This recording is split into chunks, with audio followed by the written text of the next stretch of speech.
right, we read If You Give a Cat a Cupcake, or I read, and now we're going to do some work on that.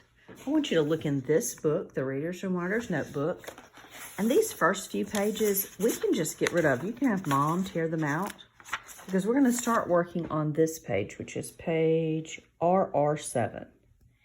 And we're going to do some work with our story, If You Give a Cat a Cupcake.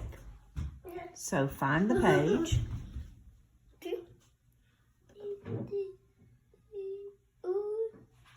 And let's look.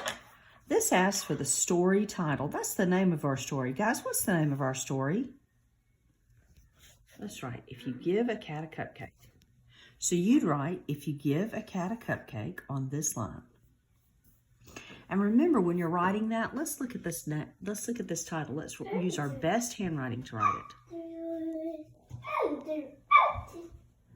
And then this asks for the author. That's who wrote the book. And remember, we talked about it. It's Laura Numeroff. So you're going to write her name right here. Let's do that.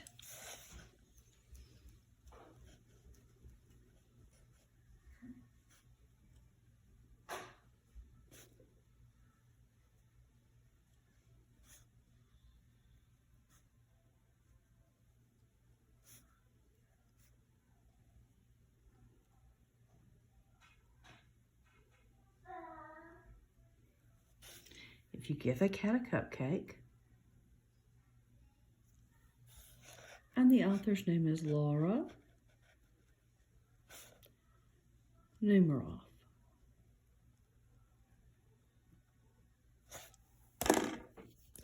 And this says, a picture walk can help you learn about a story.